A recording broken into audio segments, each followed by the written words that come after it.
Yeah.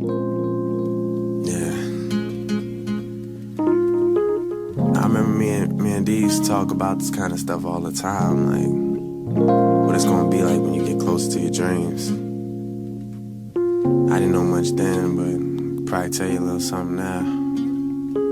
Mr. Big Dreams, no tolerance. Cut you at the house and haven't hollered since. Get bored quickly. He stayed grown, so the PA-tron had to get poured quickly. Ex-girl stripping, I can't stop her. New girl tripping, but I can't drop her. Cause I need something to balance out the fact that it's hard to find a woman when you talented and black. When you hollering at labels and they silencing you back. Cause you fail to thoroughly discuss some violence in your track. Well, gunshot for the young yacht owner. See, there's everybody else, then there's one top loner. First place is often the worst.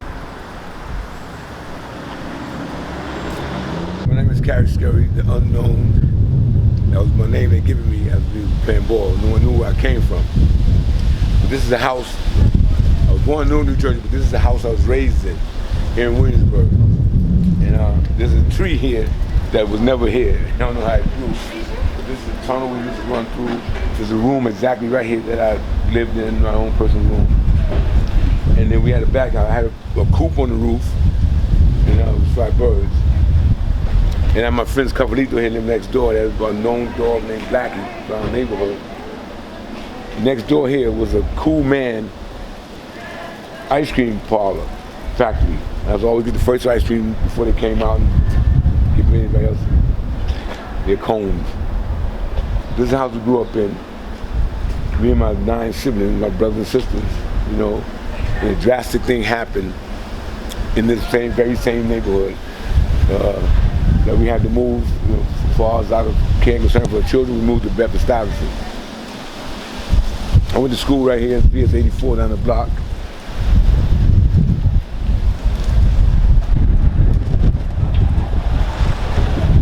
We used to race from Grand Street all the way down to the East River, all the way down with homemade skateboards and go-karts made out of shopping cart wheels, old skates we used back in the 70s. We used to race. The last one to get there. It was a dangerous ride because there's a White Avenue, there's a street sign, a light that's there that we could try to catch before any traffic come by. Until one day my brother saw me. He called me. There was short a man in the park. They were playing against some other rivals from Telluride Projects. I wasn't really interested in playing. You know, I was just riding my bikes. I had about 4 or 5 pigeons. You know, Dale was the first one to taste the waters of playing basketball. He went to Boys and Girls High. Paul went to Eli Whitney. From 84, I went to junior high school 50, then I went to Automotive High School. The same puddle. This puddle been there for years. You know, we try to catch the ball before going in the water. It's the very same basketball court, rim, everything the same. And he was telling me to stand right here. If anybody come this way, block their shots. But every time I block the shot or rebound, I would lose the ball because it hit it out of my hand. They would yell, hold the ball, put your nails in it, put your nails in it. And I still know what he was talking about. So I wanted not to embarrass my brothers.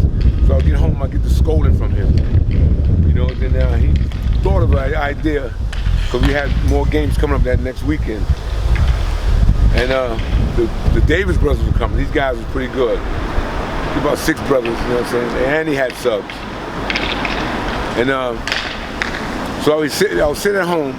He would turn to, it was the Boston Celtics or the Lakers or 76ers in the playoffs at that time. He said, watch this guy. It was Dr. J. Watch this guy, watch this guy. So I watched him, and lo and behold, I ended up playing against Dr. J and getting a few tips from Dr. J. From that day on, I had promising offers from colleges. My game just increased from that point on.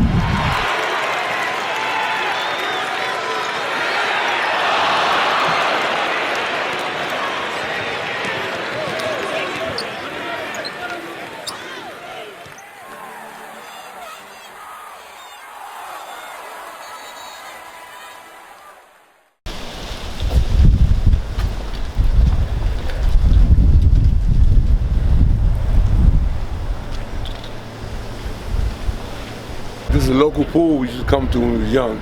It's the only thing we had to go to. The neighborhood had, Danny was the swim instructor that taught us how to swim. He wasn't too interested because, it wasn't a future in swimming. So we were always dreaming about what we want to be, what we want to do. But this is the place to go. This is Junior High School 50, where I was discovered by Coach Bartel. And he told my mother he wanted us to go to this junior high school, and to pursue our career as dean.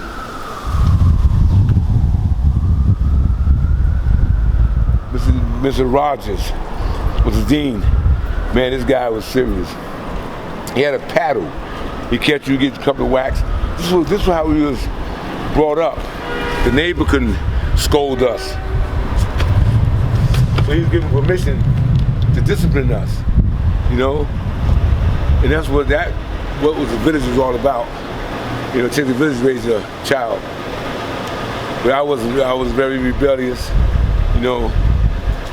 and I didn't know the talent I had, how important education was. Now this was a step from 84 to Junior High School 50, where I was becoming a man, so to speak. And at this door right here, we would just sneak out. I was the tallest of the crew we had, and we would sneak out. I was the last one to leave because, I was too obvious.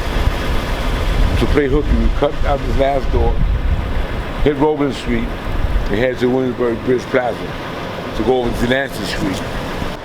The hooky plan that I did, it cost me, because after basketball there was nothing I was able to do. It was like a fish out of water. So playing hooky, didn't benefit me anything. And now later on in life, I had to learn how to read a contract. I had to learn how to budget my money. These are very important. English classes are very important. Math classes are very important. How to speak, and things of that nature. This park here, at night, was not a place to be. You'll find dead bodies in here, syringes. It's called People's Park. Notorious People's Park. Had rival gang fights with the Southside Brothers, Outlaws, Unknown Bikers, Dimension Brothers. A lot of dance clubs that turned into gang violence. Before we were being transferred from the neighborhood of Brooklyn, from Williamsburg to Brooklyn, we hustled up over here to Williamsburg Bridge Plaza where all the bus terminal was. We catch the 44 bus, heads to Brooklyn to Alexander Hamilton on Albany Avenue. I wasn't doing too good in automotive high school. My mother decided to transfer me out of there. I had 3 years, a year left of my high school academics. 3 years wasting automotive. They started telling me how to basketball. Coach Ray Haskins convinced my mother to send me to Alexander Hamilton, Jerry Reynolds, Peter Washington, Andre Irvin, just to name a few. This is the bus right here. We take the Notion Avenue, hustle our way out.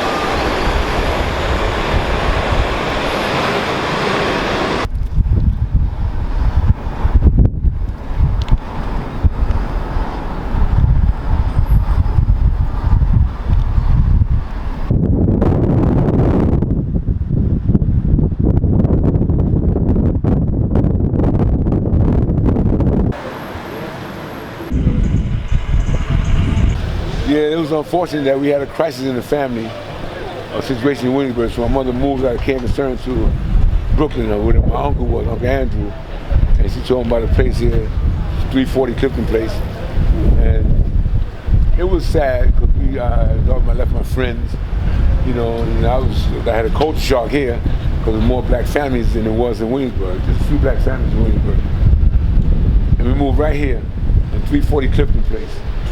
It's boarded up now. I guess they sold it.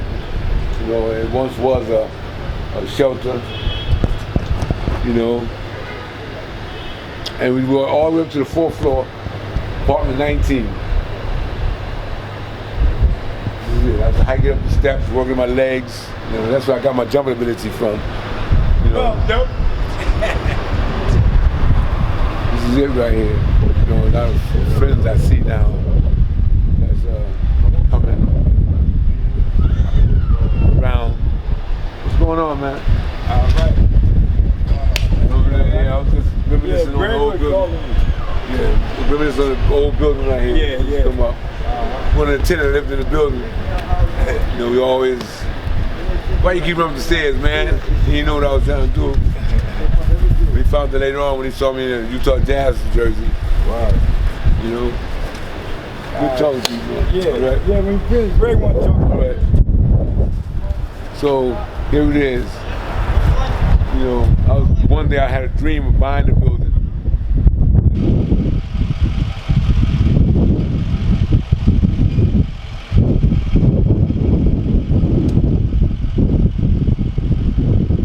This is where my mother lived, you know, senior citizen home, and wonder why she didn't want to never leave the neighborhood. I guess they get attached to it, you know.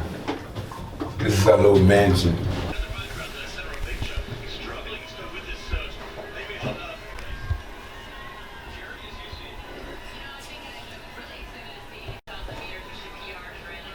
When he was a kid, he had a brother, Dale, that was always directing him and telling him which way to go.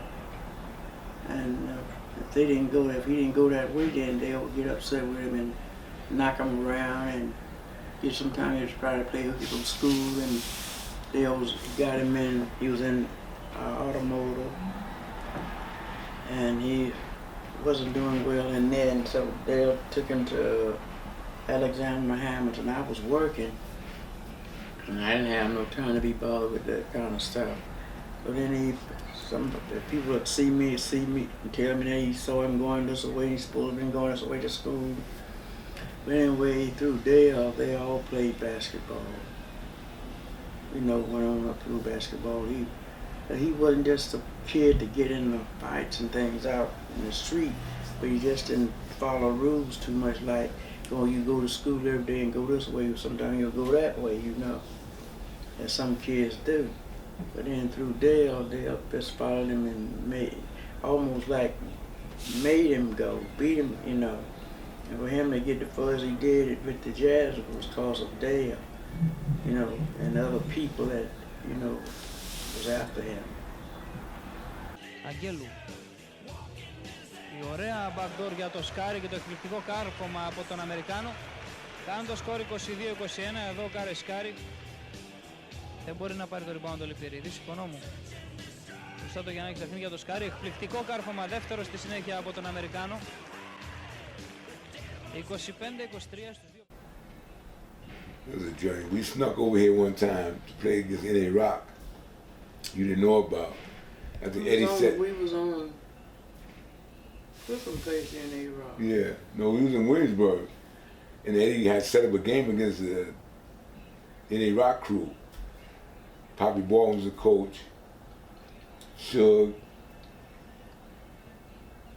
Booty Pie, played against the sheriff, Sam Worthing, Troy Washington, Fly Williams, and them. They brought everybody from everywhere, Uptown, Richie Adams, Walter Berry, Chris Mullins. They brought everybody from all over the place to play against us.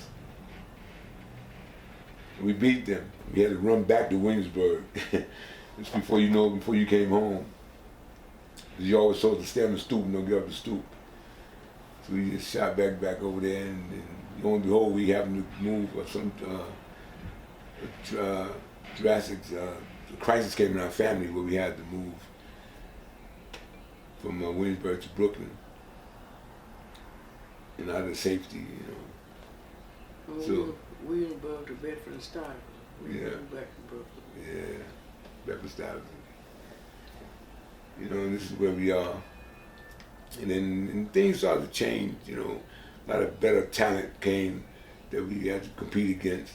You know, and colleges came to office. A lot of college scouts was around the neighborhood, you know, and I went out to a junior college village, a visit to a junior college, and some discrepancies happened, and I was kidnapped from one college to another college.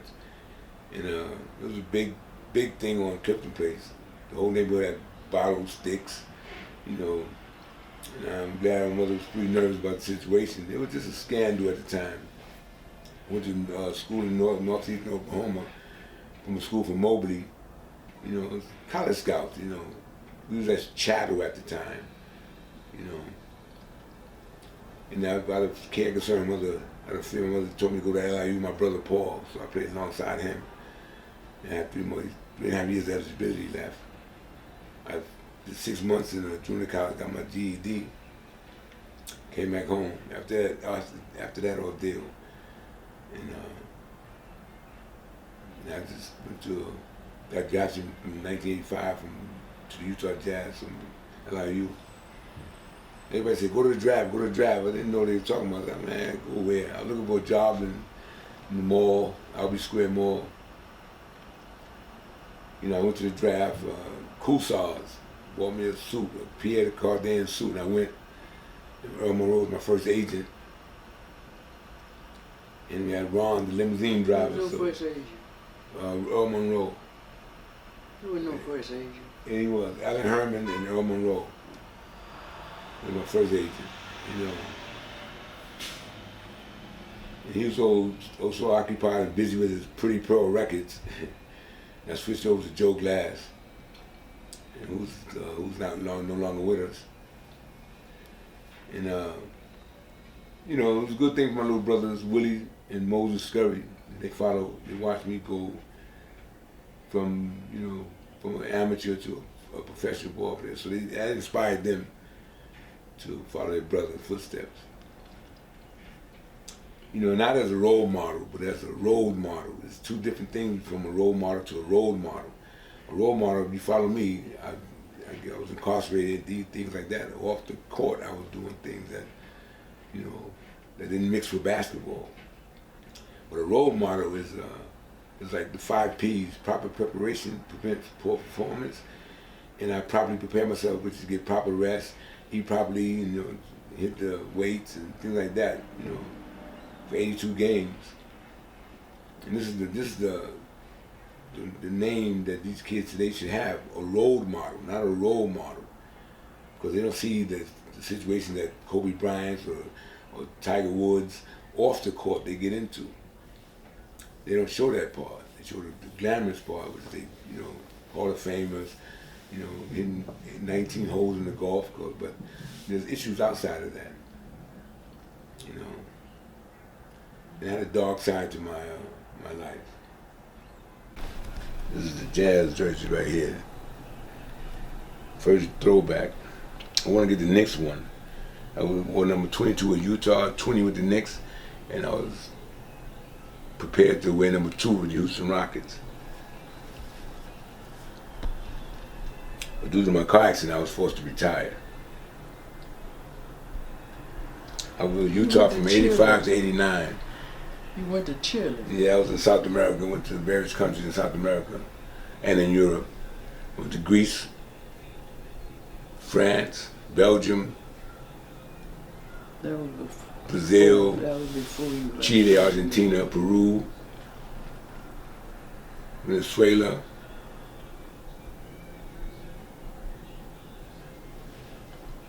I had an offer to go back before I was incarcerated, but I decided not to take the offer. I wasn't allowed to leave the country. So today, the Hoopster journey is my story. You know, hopefully inspire the inner city youth not to go down the same road I took. You know, I ran the same streets, went to the same schools that they run to today, and they say they face the same adversities that I face. Hopefully they'll make a right decision not to, you know, cause them their own. It will become a pipeline to these prison systems, to old college jails. You know, the importance of education is very important. You know, and just follow your passion. You know, and if real friends would not ask you to go do a crime or use drugs, you know, these are not your friends. You know, so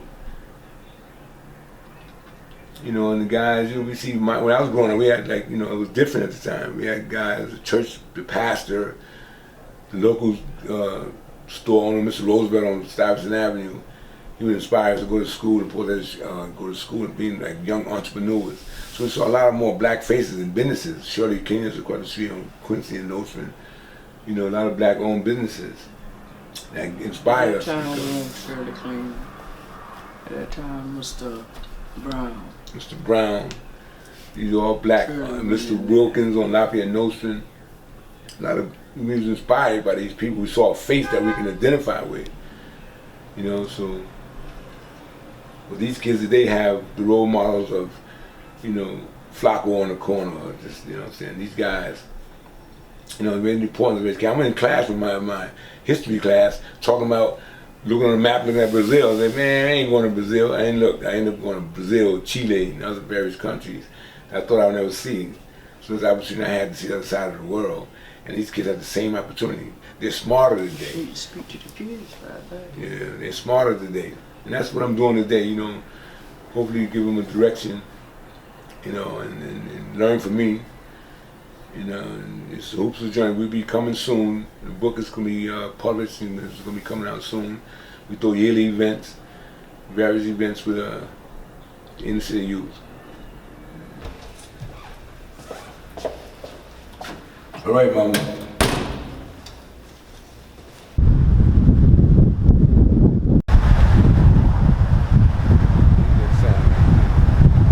The notorious Louis Armstrong, 505.